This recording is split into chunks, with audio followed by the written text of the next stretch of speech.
Hey YouTube, Petey Two Finger here. I just saw some disturbing footage. It was a home invasion. A pit bull broke into this woman's house, killed her cat, and ate it. And she was hysterical filming it. So, yeah, I've got this YouTube channel. I'm just going to say what I got to say. I don't not like dogs. People have said that about me before. Petey doesn't like dogs. I don't like bad dog owners. I love dogs. Donna, do dogs love me? Dogs love you. Dogs love me. I'm the guy who pays attention to the animal when they have the party, and then it's like a big deal because the dog is won't stop whining and following me around, and it wants me to feed it something, and they're telling me don't feed it, and I'm like, well, if maybe you train the animal to be cool when you put it in the basement, you could put it in the basement when you had company over, and it wouldn't scratch the door and howl, but you never did. The first time you brought it down there, you were mad and you kicked it down there and shut the door with a light, you know. So yeah, I don't like bad owners. We had a neighbor on the second floor in the winter would let this little dog out to do its business, and then they would close the door and leave the dog out there for an hour while it went completely spastic, barking at the top of its lungs because it was freezing cold. And I was this close to calling the police on that guy. So my mom was attacked by a Labrador. She was wearing a BMW tracksuit. My father was a regional manager for BMW. He bought her this tracksuit. And she was attacked by this black lab because she used to walk by the house and it would come out and her. And she would just look the other way. Well, it came out one day and attacked her and bit her real bad, real bad. She got bit real bad. It was a huge bruising on the back of her thighs. And so she went and knocked on the door and said, "Look, your dog bit me." And they said, "Well, you must have done something to antagonize it." And she said, "Look, I want you to replace this. Look, it wrecked my suit." So they got her the $3.99, the cheapest one, the Kmart one. These horrible people. And then I was attacked. We're working, and we're in the back in the easement, and there's huge yards, and I was going around instead of cutting through this one home, this giant yard. I was going around it because there was a black lab in that yard, and I just don't like black labs. I've been harassed by black labs before, and I've had them give me that look, like you're a big pork chop. So this dude Bob, he's 7 foot tall, like 300 pounds, insisting that I cut through the yard because the dog's friendly. Because his friend that works there too, Hillbilly, was playing, petting, and playing frisbee with the dog all day the day before. Now we all wore uniforms, which were basically jeans, boots, an orange safety T-shirt, and then a white hard hat. We were working on an aerial cable on a ladder. So he insisted I go with him and cut through the yard. He goes, "Oh, I'll help you introduce you to the dog." So I put my limp wrist, put my head down when I walk up. I come walking up real slow. I stop, don't look at the dog in the eye, come up, and its tail's wagging. It comes running up to me, and when it gets up, it goes, "Humph!" and sinks its jaw in my arm because it thought I was that other guy, Hillbilly, and then when it got close, "It's not Hillbilly, I'm going to bite his ass." So I knock on the people's door. I go, "Look at your dog bit." "Well, you must have done something to make the dog bite you." And this is what they always say: the dog doesn't bite, it never bites. It's like, well, it's a set of teeth on legs. Okay, what does it do with its food? Does it suck its food through a straw, or does it bite its food like that? A dog is a biting machine. They're made to bite. When you say your dog hasn't bitten anyone, your dog hasn't bitten anyone yet. And it's an animal, it's wild, you never know.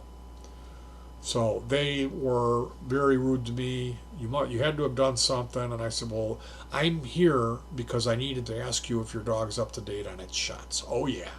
"Well, do you have any proof?" "No, we don't have any proof." "Well, since I'm bleeding all over your porch, would you maybe have something I could clean up?" And so they slammed the door in my face, come back with a single band-aid, and then slam the door. And do I call the cops? Do I make a deal out of it? No. Another time I'm in my buddy's garage. He has a giant Rottweiler. He lets it out.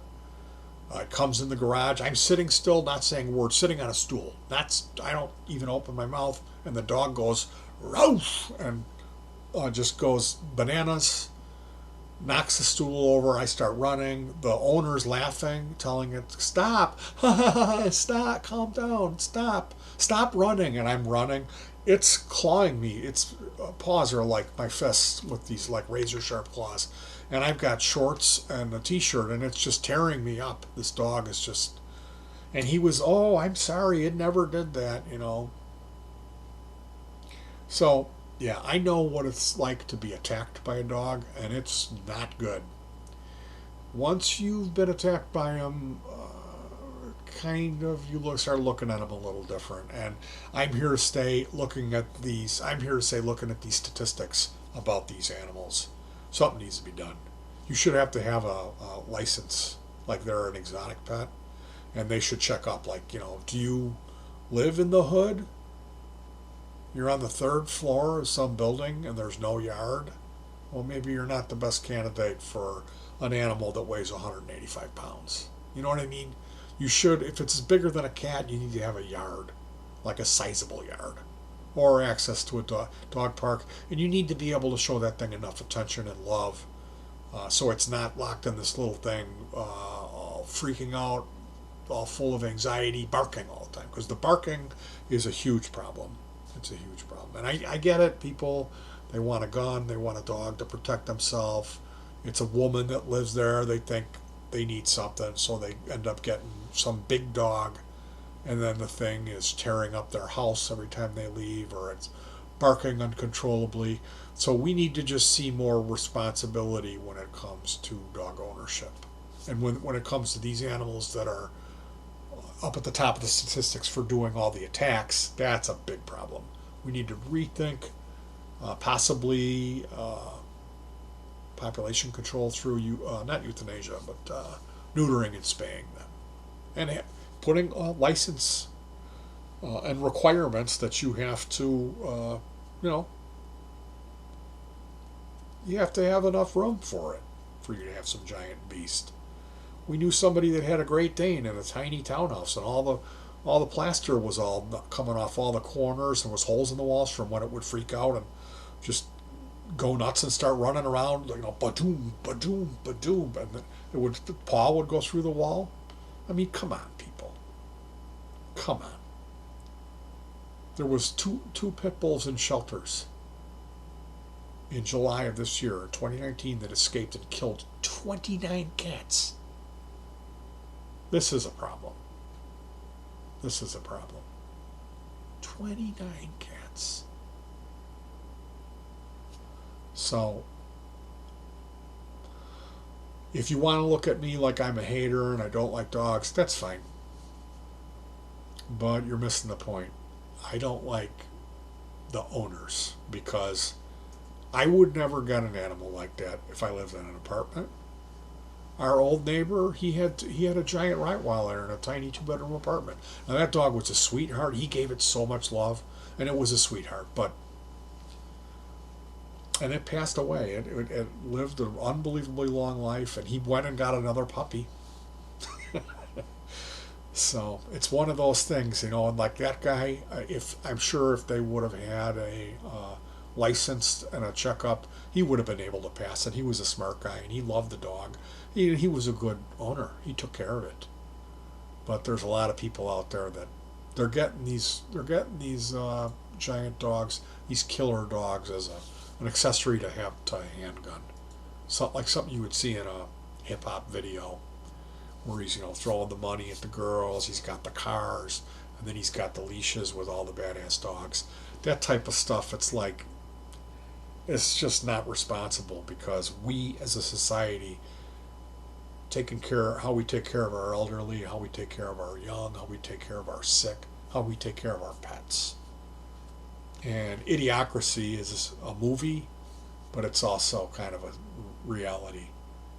And I see that type of thing, these type of animals be attracted to those type of people that are just at the bottom of the IQ test zone. So I just saw that video and it really upset me, and I wanted to get my 2 cents in there how I feel about this. It's a real touchy subject, and I really do love animals. But I have to say, get a mouse. It's just like a dog, but it's small. They don't bark. They're great pets. We've had 19 mice. Donna and I have had like 19 of them. Uh, it's not really that sad when they pass away. It is, but it's not like if a dog passes away. Oh my God. Why that's so much sadder even than when a cat dies, because I think the cat is so independent. But they're really, a feline is the best pet.